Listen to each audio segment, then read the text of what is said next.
रूपधारिणी अनुकूल शक्ति रूपा विश्वानंद विधारिणी ऋषि संपूजिता देवी पुरुषोत्तम संगिनी विश्व कल्याणमयी महालक्ष्मी नमस्ते ब्रह्म मार्ग प्रदर्शकम प्रेम भक्ति विनायकम शांति सुस्ति विधायकम आचार्य प्रवरं नमामि सत्संग संघतारक शांति सुस्ति विधायकम पुरुषोत्तम पौत्रकम आचार्य देवतंग वंदे। सत्संग परिचालक महोदय, सम्मान्य गुरुभ्राता मंडली मातृमंडली पिला माने समस्त आंतरिक हार्दिक सप्रीति प्रणाम। जय गुरु। सुबोध भाई कहीकि गले सत्संग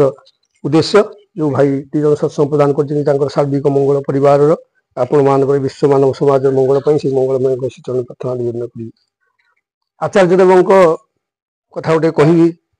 20 तारिख में मानने शीघ्र शीघ्र कहूँ 20 तारिख में मुझे घन भाई घर ये योजना है देवा कैलेंडर सका जाइली माँ कहले दादा जाइए किणा आसी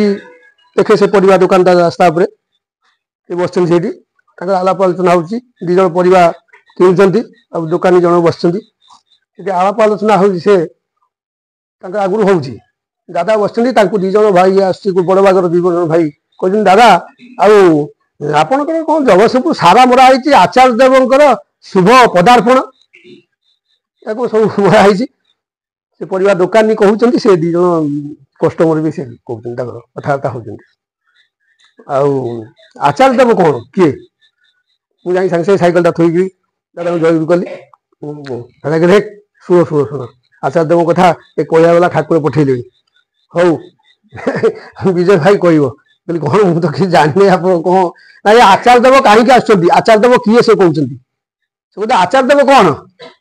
बोले आप कहे ना मुझे कौन कही ना ना कह कह से मत पचार आचार्य देव किए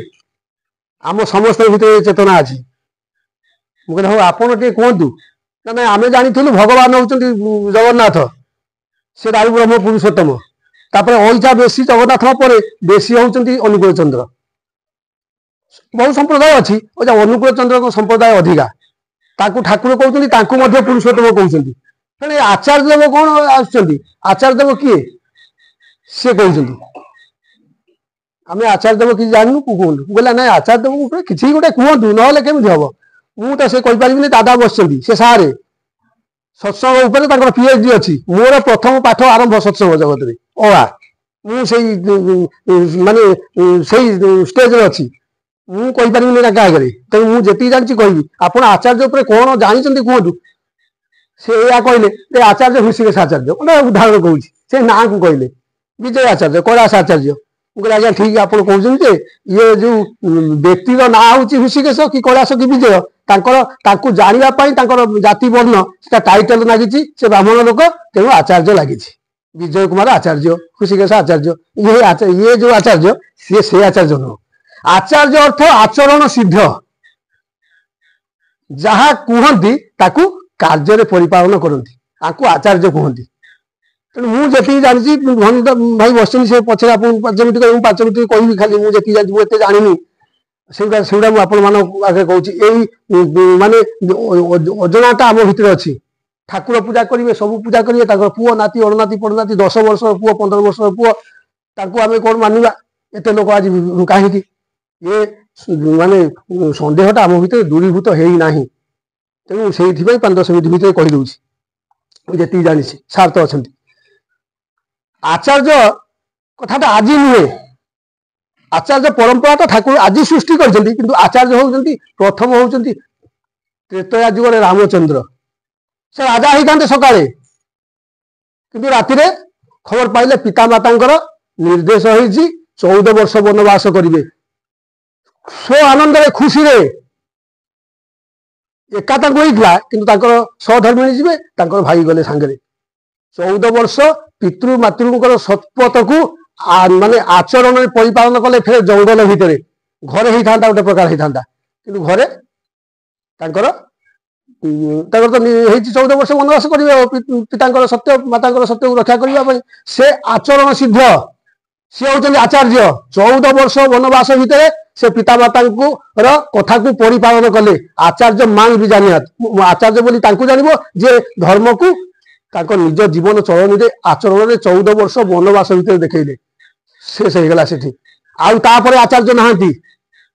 तापर आसिले द्वापर जुगरे कृष्णचंद्र 700 श्लोक गीता बाणी लिखिले ताकू कुरुष क्षेत्र युद्ध रे अर्जुन को कहले सारा विश्व मानव समाज को कहले खाली अर्जुन नुह निज जीवन आचरण भितर कृष्ण ताकू परिपालन कले से 700 श्लोक जहाँ लिखिले गीता ताकू निजे आचरण करछंती आचार्य मान भी जानियाती बोली से कहछंती आचार्य बोली मते जानिबो से आचरण को ताको धर्म को आचरण परिपालन करछंती तापर आचार्य नाही गीता प्रवचन करछंती टीवी रे देखुछंती पैसा रोजगार करछंती आपन भलो लागुछि ताको मन माफी से धर्म को बुझीछंती किंतु कृष्ण कर धर्म को आचरण को आमे केई पानुना तापर गले ठाकुर अनुकूल चंद्र कली जुगर शेष पुरुषोत्तम युग पुरुषोत्तम से 81 वर्ष लीला कले सत्यानुस्वर लिखिले पढ़ा उठला नारी जी लिखिले ताकू निज जीवन आचरण रे तांकर परिपालन कले तांकर परिवार ठाकुर अनुकूल चंद्र 81 वर्ष मानव लीला कले सी परिपालन कले से सत्यानुस्वर वाणी धर्म को आचरण कले तांकर देहांत होला मनीष जीवन ऊपर आसंती बोली तांकर ये शरीर चलीगला तांकर ज्येष्ठ पुत्र परम पूज्यपाल श्री श्री बरदा 84 वर्ष से सही धर्म को सही आचरण को सत्यानुस्वर नारी आचरण को निज जीवन आचरण 84 वर्ष पालन कले तांकर शेष है तांकर सुपुत्र परम पूज्यपाल श्री श्री दादा अशोक चक्रवर्ती से 89 वर्ष 90 वर्ष देखो सी आचरण को धर्म को पालन कले सही पितांकर धारा चली से निज जीवन से 89 90 वर्ष से आचरण को धर्म को परिपालन कले आपको आचार्य कहा जाए आज जो आचार्य देव आस्ते आप सब देखिले से होचंती बाबा इदा तांको मात्र 55 वर्ष सी आज पर्यंत से अजा अनजा पहुंचा बापा समस्त कथा को से सत्यानुस्वर वाणी को आज आचरण परिपालन कर आज 5 तारिख आज आलोचना होता सार भी आपको कहले पालन हम 5 तारिख अबिंदा तांकर ज्येष्ठ पुत्र दादा अच्छा 55 वर्ष तांकर पुत्र अबिंदा युवक 25 वर्ष युवक आज 25 वर्ष युवक कौन कर समाज रे ए ग्राम रे कौन कर आम ग्राम रे कौन कर निशासक्त नारी निर्यातना चोरी टाउटरी विश्रृंखला समाज को विश्रृंखला कर 25 वर्ष युवक माध्यम संस्पर्श संग लाभ कर आज कटक भुवनेश्वर पारादीप जगतसिंहपुर युवक पिला मैंने जो मैंने यही अवस्था थे आज उदंड कीर्तन आप देखते आज यूट्यूब रे देखो कौ भाया पिला आज धड़ा ड्रेस पिंधिक उदंड कीर्तन कर सब से विश्रृंखला जीवन यापन करते किंतु संस्पर्श माध्यम आसी संग लाभ कर अबिंदांकर ये जीवंत भगवान कलिजुगर ठाकुर कहले भगवान किए भगवान क्या कहती जी आमको देखती आमर कथा शुणती आमको भल पाती आमर समस्त प्रकार समस्यार समाधान दे पारती से हूँ तोर भगवान ठाकुर कहले धर्म क्या कहती धर्मर बहुत संज्ञा आम पाखे अच्छी ठाकुर कहले बंचा बढ़िया मर्म जहाँ ठीक जानी था धर्म से ताहा अन्य को बचाई निजे रुए धर्म बोली ताकू कहे अन्य को बचेवाई एवं निजे बचाई आज खाली ओडिशा नुह से 8 तारिख आसते 23 तारिख गले ए विश्व बुलूँ परिवार ए विश्व परिक्रमा कर सी निजे बचे आ समस्त बचाई ये आह्वान दौरान सत्संग दादा से कहले 100 जन जो दीक्षा माने 100 लोक दीक्षा नहीं 10 जन जो कर इष्टभूति किसी करुँच जदि से जगार मुझे पहुंची पूरी जाना बहुत जगह से जाना जो 110 जन होना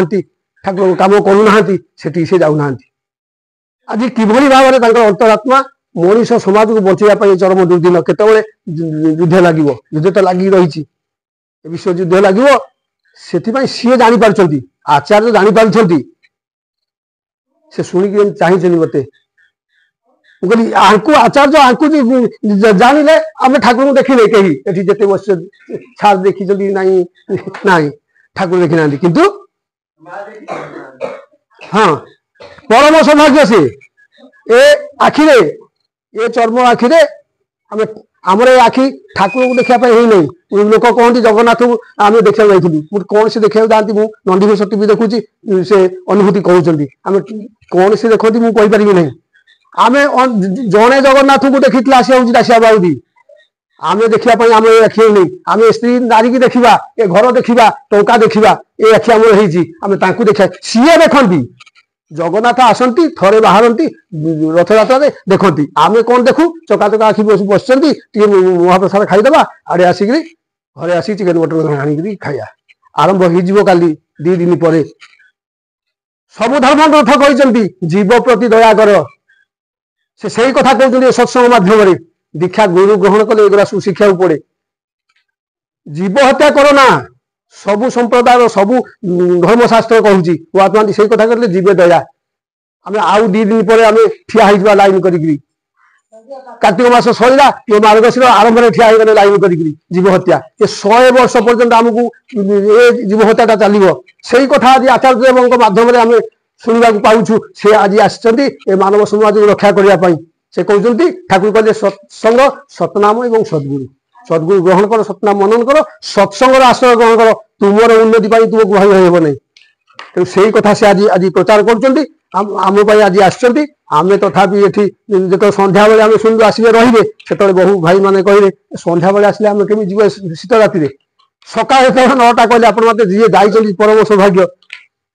सका आसिले 9टा बेले के आसवे जाऊ से तो 12टा पर आसी बहु लोक आम गाँव तो बहु लोक जाना पाख हो जो मैंने न जाइए छाड़ू मुझे कथा कहूना जो मैंने जाइए परम सौभाग्य जहा हूँ तांकर नीति नियम सी पालन कर इष्टबुद्धि सी कर प्रार्थना सी कर खाली आमको कहना ठाकुर करुले बरदा करुले एवं परिवार जजन इष्टबुद्धि कर मनीष को बचापी यही कथा आसी कहते तुम्हें सद्गुरु ग्रहण कर सतनाम मनन कर सत्संग आश्रय ग्रहण कर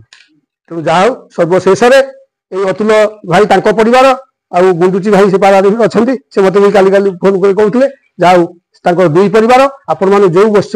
समस्त परिवार विश्व मानव समाज मंगल से मंगलमय श्रीचरण अनंत कोटि प्रार्थना जनइबी सर्वे भवन्तु सुखिनः सर्वे सन्तु निरामया सर्वे भद्राणि पश्यन्तु वंदे पुरुषोत्तमं समस्त जय गुरु।